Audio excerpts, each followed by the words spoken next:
Oke guys, welcome back to Daily Charting with Toshi, di mana kita akan daily chart your favorite cryptocurrencies. Oke, dalam 24 jam terakhir terjadi rally sebesar 4,05% dengan total market cap di 2,26 triliun US dollars.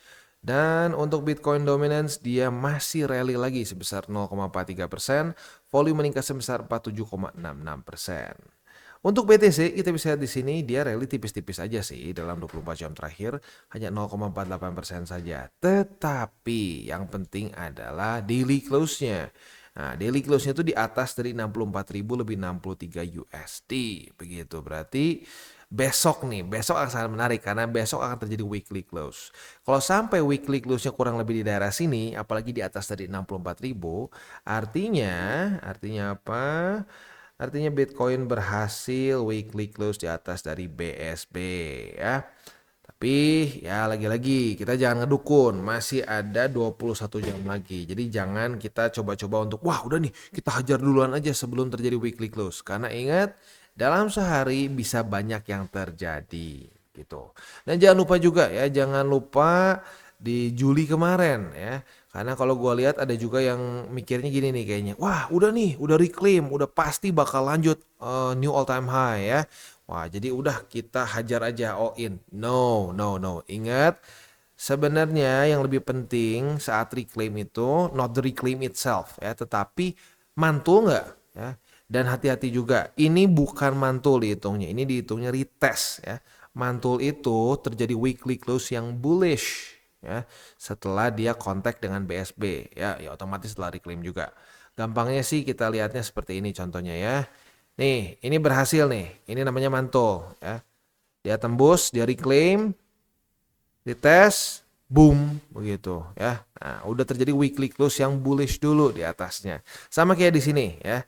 Nah, jadi kita bisa di sini dia turun ya. Nah, ini mantul nih. Kalau ini baru retest namanya. Jadi sekali lagi harus ada weekly close yang bullish dulu baru kita bisa hitung sebagai mantul begitu ya. Nah, kurang lebih sih itu ya. Itu yang penting karena itu dalam sehari ke depan begitu. Jadi jangan terburu-buru. Ingat DCA is king. Ujung-ujungnya yang menang adalah orang yang melakukan apa? Ya, dicicil aja. Begitu. Kalau all in, ujung-ujungnya itu mental kita bisa kena. Karena kalau lu minus saja sedikit ya, minus 10, 20, ya udah mulai itu deg-degan ya. Jadi ingat di situ aja ya.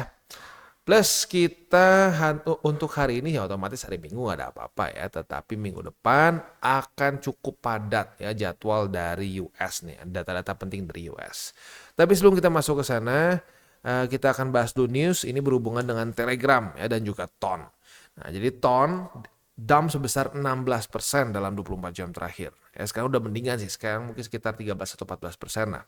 Karena founder dari Telegram ditangkap di Prancis ya. Nah, kenapa seperti itu? Karena ya sebenarnya di Prancis ini mereka udah ada aturan untuk privacy and crime.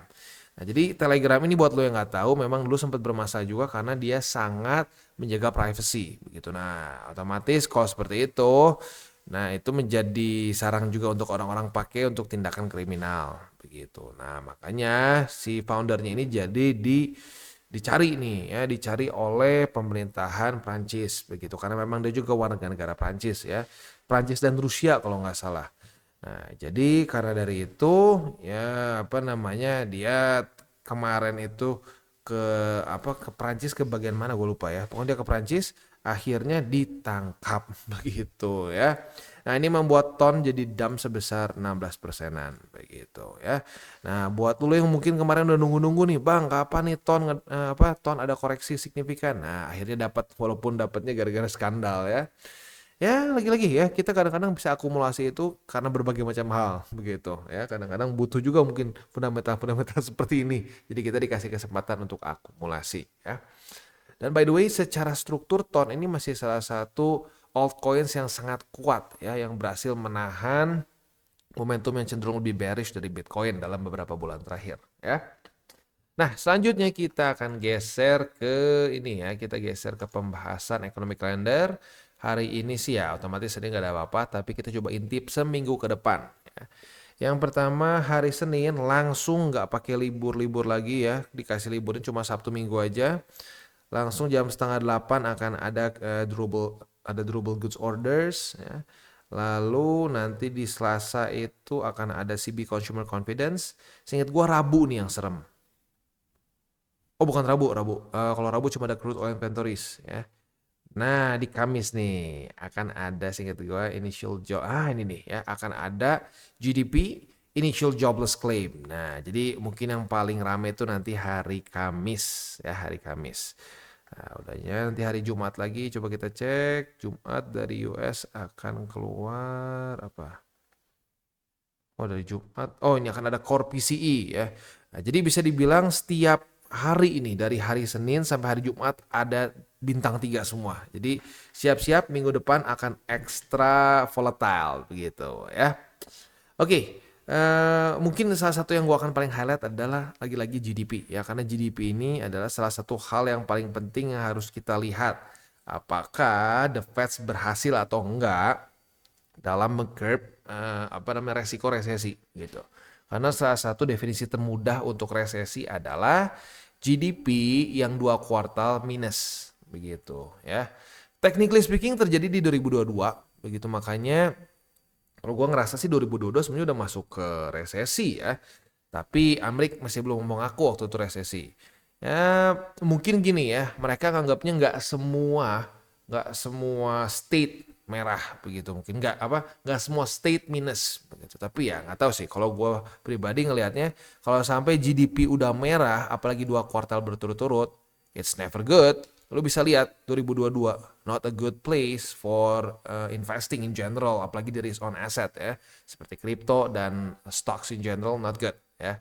Nah, jadi penting banget nih GDP, apakah dia sesuai dengan forecast atau mulai turun lagi. Nah, kalau mulai turun lagi apalagi kalau sampai minus, nah siap-siap market akan bereaksinya cenderung turun begitu ya. Oke, jadi kurang lebih seperti itu ya. Minggu depan akan cukup busy ya, akan very busy, bahkannya bukan cuma cukup tapi very busy. Jadi siap-siap. Next kita akan lihat ke indeks dolar. Indeks dolar kondisinya, oh ini minggu ya, minggu masih market close. Ya masih cenderung melemah lah begitu ya. Nah, tinggal kita lihat nanti waktu dia open apakah 101,027 akan menjadi resisten atau enggak. Karena sebelumnya support nih. Nah, kalau jadi resisten, wah ya sudah siap-siap berarti secara TA indeks dolar sepertinya masih cenderung akan lebih lemah lagi begitu ya. Dan terakhir kali kita serendah ini itu di 2023 Desember ya. Ya sebenarnya indeks dolar ini bikin sedikit gue deg-degan nih ya. Apakah ini mengindikasikan bahwa data-data US akan memburuk ya, karena seperti yang kita tahu ini ya data-data GDP dan seterusnya itu sedikit udah disebutnya mungkin sebagai indikator yang lagging begitu. Ini data yang lag karena ada ada lag ya, makanya disebutnya lag ya. Nah, apakah di XY ini dengan dia terus turun ya, terutama dari Agustus awal nih turunnya dengan drastis seperti ini menunjukkan bahwa dalam kedepannya akan keluar data-data buruk. We'll see.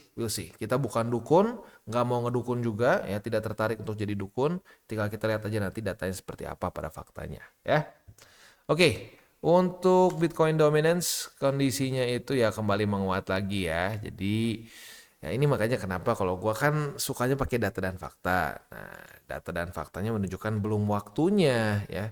Belum waktunya ada liquidity. Ya maka dari itu ya suka nggak suka yang terjadi adalah apa? Yang terjadi adalah Bitcoinnya cenderung menguat begitu. Ini terjadi di cycle sebelumnya juga ya. Kita bisa lihat di sini saat interest rate tinggi ya, balance sheet turun, yang terjadi BTC berkuasa begitu ya.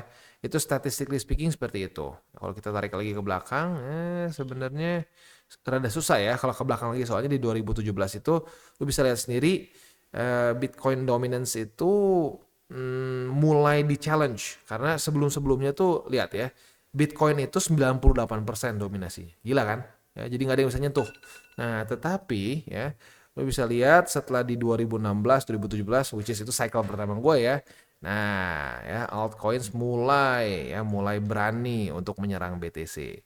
Nah, tetapi ya baru mulai kebuka pattern bahwa ya QT dan QE bull market itu baru di 2017 Jadi ya data yang kita punya baru satu begitu. Bang, emang cukup nggak satu data? Ya dibilang cukup sih enggak ya. Tapi ya sekarang kan kejadian lagi nih, interest rate tinggi, balance sheet juga masih turun. Nah, kita bisa lihat patternnya mirip. Ya berarti ya kita tinggal asumsikan saja di cycle kali ini akan seperti 2019 juga begitu ya. Dan siap-siap nih bulan September ya, lagi-lagi itu satu pembahasannya cukup menarik. Mungkin gua akan specifically bikin satu video khusus untuk ini ya, resiko bulan September, karena itu butuh nuance ya. Kita butuh konteks untuk bisa ngerti resikonya seperti apa gitu ya. Tapi nantilah kalau kita bikin di sini kelamaan, ujung-ujungnya ini video setengah jam pusing ya. Oke, kurang lebih seperti itu gambarannya untuk Bitcoin dominance. Selanjutnya sih kita akan masuk ke buy limit ya. Tetapi sebelum kita masuk ke buy limit, seperti biasa gua akan disclaimer dulu bahwa semua konten dari TCI bukanlah financial advice. Ini semua bentuknya adalah edukasi ya. Lalu bagaimana cara untuk mendukung TCI? Ada banyak caranya. Lu bisa like our video, bisa share our video, atau juga bisa menggunakan link referral kita di bawah. Nah, sekarang kita akan dengar dulu pesan-pesan dari sponsor kita pada hari ini. Oke, today's video is brought to you by Maxi. Dan seperti yang kita bisa lihat di sini, Maxi sedang ada kerjasama dengan TCI, di mana kita ada deposit and trade campaign dengan price pool yang nggak main-main sebesar 20.000 USDT ya. Ini eksklusif deposit campaign-nya itu untuk TCI aja. Jadi buat lu yang pengen ikutan bisa menggunakan link referral kita di bawah. Ini berlangsung sampai tanggal 20 September. Jadi masih ada waktu yang cukup panjang ya. Tapi buat lo yang pengen ikutan silakan, karena ini adalah first come first serve. Kalau sudah price poolnya habis ya sudah, berarti beres ya. Oke, nah selanjutnya selain itu juga tentunya di Maxi kita bisa trade spot, futures, dan seterusnya. Dan seperti yang kita tahu, Maxi ini adalah salah satu tier 1 exchanger yang secara fee-nya itu salah satu yang paling murah. Begitu. Jadi buat lo yang mungkin komplain terus nih, aduh bang, fee mahal bang, fee mahal bang. Nah, boleh pertimbangkan untuk menggunakan Maxi. Dan juga Maxi ini masih salah satu cryptocurrency exchanger yang masih non KYC. Jadi buat lo yang mungkin merasa terbebani untuk KYC, nah lo bisa pakai Maxi karena Maxi tidak mengharuskan KYC, begitu ya. Dan tentunya banyak lagi hal yang kita bisa lakukan di sini, seperti ada sign up bonus yang kita bisa claim up to 1000 USDT, dan juga ada Kickstarter, di mana Kickstarter ini sangat berguna bagi lo para holder MX token. Lo basically bisa ikut seperti launch pool yang kita tinggal lock saja si MX tokennya ya. Jadi kurang lebih seperti itu. Buat lo yang belum menggunakan Maxi, silahkan bisa pertimbangkan untuk menggunakan link referral kita di bawah. Dan kita masuk ke Bitcoin. Untuk Bitcoin yang pertama kita akan bahas adalah posisi short kita. Retest 1, retest 2 di 64.000 lebih 63 USD. Ternyata Bitcoin berhasil daily close di atas, walaupun sedikit ya. Nah, kalau tipis kayak begini jujurnya sedikit membingungkan. Tapi kalau buat lo yang konservatif, ya cut loss aja deh. Ya cut loss aja just in case dia malah berhasil mantul. Ya, tapi buat lo yang agresif, gue ngerti ya. Yang agresif kadang-kadang ngerasa, bang kalau tipis kayak gini bisa aja fake out. Iya, gue ngerti. Tapi kalau lo pertahankan posisi short lo, itu berarti lebih high risk ya. Jadi kalau lo yang agresif mau mempertahankan posisi short karena daily close tipis, monggo. Tapi buat lo yang konservatif, gue sarankan posisi shortnya lu tutup gitu, lu cut loss. Walaupun ya tipis banget sih, nggak masalah sebenarnya ya. Kayak gitu. Ya, itu gambarannya untuk posisi short kita. Jadi tergantung lo konservatif atau agresif. Ya kalau agresif, monggo lu pertahankan karena memang tipis banget ya. Buat lo yang konservatif, tutup aja ya. Nah untuk posisi spot, yang pertama di 64.000 aja deh. Belakangnya kita hilangin ya biar nggak pusing. 64.000. Lalu di EMA 200 di 63.300-an, dan di EMA 50 di 61.700-an. Itu untuk posisi spot dan futures di di Bitcoin ya. Next kita masuk ke Ethereum. Untuk Ethereum kita bisa di sini ya. Ya, ini kemarin masih kesel banget ya gue ngelihatnya ya, posisi longnya nggak dapet. Tapi ya sudah lah, namanya belum rezeki ya. Nah, kemarin dia membuat suatu bullish spinning top. Ya, spinning top ini menunjukkan kebingungan di market walaupun dengan slight bullishness begitu, karena ya dia opennya masih sedikit di atas dari close-nya begitu. Tapi in general ini menunjukkan kebingungan di market. Nah, jadi kalau menurut gua yang take control sekarang BTC begitu ya. Jadi Ethereum sekarang ikut aja deh kayaknya ya. Nah, untuk posisi futuresnya, kalau sampai terjadi retest 1, retest 2 di 2721, kita bisa pertimbangkan untuk buka posisi long. Dengan target TP-nya masih under construction di sini nih ya. Jadi kalau sampai dia udah retest 1, retest 2, nah ini jadi struktur baru nih ya. Tapi sekarang belum. Jadi ya bersabarlah ya. Untuk posisi spotnya di 2721, lalu untuk buy limit keduanya di MA20 atau di 2617 dan buy limit ketiga di 2552. Itu kurang lebih untuk posisi spot dan futures di Ethereum. Nah, sekarang wejangan tipis-tipis nih ya. Karena gue masih belum bisa bikin satu wejangan full ya, karena masih cukup padat lah ya. Paling ya kalau mau dibilang yang lumayan kayak wejangan tuh video kemarin ya. Video yang gue bahas mengenai budgeting. Itu boleh tuh. Karena gue pernah berapa kali bahas, kayaknya orang lumayan suka dengan gimana sih cara biar kita bisa peluru kita itu tetap ada terus gitu ya. Nah boleh nonton tuh. Itu gue upload kemarin jam 7 malam atau setengah 7 malam seingat gue ya. Nah, itu silakan. Itu kayak rada kayak wejangan juga lah ya. Nah, selanjutnya ini mungkin wejangan yang lebih ini ya, yang lebih basic yang bisa dipakai sampai ke kehidupan nyata lah, bukan urusan trading aja tapi lebih kayak ke kehidupan kita ya. Gue udah sering bahas mengenai kalau hidup kita berantakan, porto kita cenderung ikutan berantakan begitu ya. Nah, itu gue harap orang-orang pelan-pelan mulai untuk mengubah kebiasaan-kebiasaan. Nah, gimana sih cara terbaik kalau menurut gue ya? Ya dengan cara ya paling gampang ini deh. Jujurnya kita suka nggak suka kita itu sangat-sangat terpengaruh dengan konten yang kita follow di sosmed ya, di ya sosmed termasuk YouTube juga sebenarnya kayaknya semi sosmed mungkin ya. Ya itulah intinya di sosmed lah in general ya. Nah, lu harus filter siapa orang-orang yang lu follow begitu ya.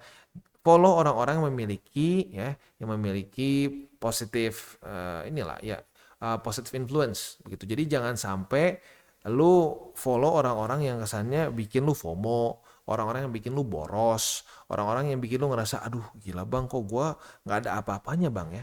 Ingat semua orang punya prosesnya masing-masing gitu ya. Kalau lu tahu Colonel Sanders ya itu pemilik KFC, itu dia baru sukses setelah dia udah tua. Kalau nggak salah umur 60 atau 70 ya, lu lihat sendiri sampai semuanya putih, rambut putih, jenggot putih, semua putih gitu. Apakah dia akan dihitung sebagai seorang gagal, sebagai seorang yang gagal? No, ya. Tapi semua orang punya waktunya masing-masing gitu. Nah, tetapi ya bukan berarti kayak oh ya udah Bang, berarti ya udah gue santai aja dulu ya, nanti juga gue siapa tahu kayak Colonel Sanders gitu ya tiba-tiba berhasil di belakangan. Jangan salah, Colonel Sanders itu ya dari muda berusaha setengah mati, tapi belum berhasil.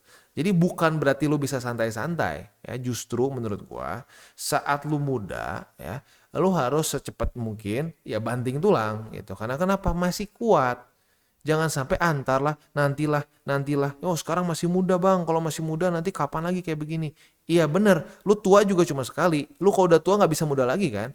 Nah kalau udah tua, lu udah capek, apakah lu akan menjadi beban bagi orang, bagi mungkin jangan-jangan keluarga lu ya. Atau mungkin siapa lu, jangan-jangan nanti anak lu gitu ya. Which is that's really bad. Itu dia makanya kenapa sering kali terjadi sandwich generation. Karena ya udahlah sekenanya aja pas udah tua, waduh ya nah anaknya yang nanggung. Apa kalau mau anak lu nanggung atau keluarga lu nanggung? Enggak pastinya ya. Makanya waktu kita masih muda ya kurangilah have fun, kurangilah healing ya. Belajarlah investasi dan investasi nggak harus mau kripto ya. Seperti yang lo tahu bisa lu balance, misalnya lu punya kripto nih. Ya lu bisa balance dengan SBN, lu bisa balance dengan reksadana pasar uang supaya apa? Supaya bisa risk lu lebih balance gitu. Supaya risk lu itu nggak semuanya tinggi gitu. Dan bisa lain-lainnya juga. Lu mau campur saham juga monggo ya. Tapi yang pasti apa? Mulailah belajar investasi. Gitu kan investasi ini adalah tabungan lu nanti nih di masa tua saat lu mungkin sudah tidak produktif lagi. Begitu. Dan jangan merasa aduh kecil hati karena wah bang kecil banget nih, gua yieldnya baru sebulan paling dapat berapa sih bang, cuma puluhan ribu mungkin nggak sampai ratusan ribu bahkan. Iya tapi itu akan ada compounding yang lo bisa terus lakukan itu, dan the power of compounding is really amazing. Itu maybe at some point gua akan jadikan juga satu video jangan lagi ya, jangan remehkan yield yang kecil begitu ya. Oke, takut kepanjangan, kita tutup dengan 3 golden rules. Jangan pakai uang panas, Jangan over leverage dan berpikirlah jangka panjang. Oke guys, jadi itu adalah akhir dari segmen DCWT kita pada hari ini. Dan jangan lupa bagi kalian yang merasakan manfaat dari segmen ini, jangan lupa untuk share ke teman-teman kalian. Dan apabila lu pengen mensupport channel kita, ya TCI, jangan lupa untuk menggunakan link referral kita di bawah. Nggak wajib, ya, tetapi apabila lu menggunakan link referral kita di bawah, ada macam-macam, ya, dari Bybit, Huobi, Maxi, toko kripto, dan banyak lagi, ya. Ya, walaupun nggak wajib, tapi kalau menggunakan link referral kita, lu secara langsung membantu perkembangan dari TCI. Dan satu lagi, jangan lupa juga untuk join Telegram group kita, di mana kita bisa ngobrol-ngobrol santai mengenai dunia cryptocurrency secara dua arah. So, jangan lupa untuk like, subscribe, klik the bell icon, and see you on the next video.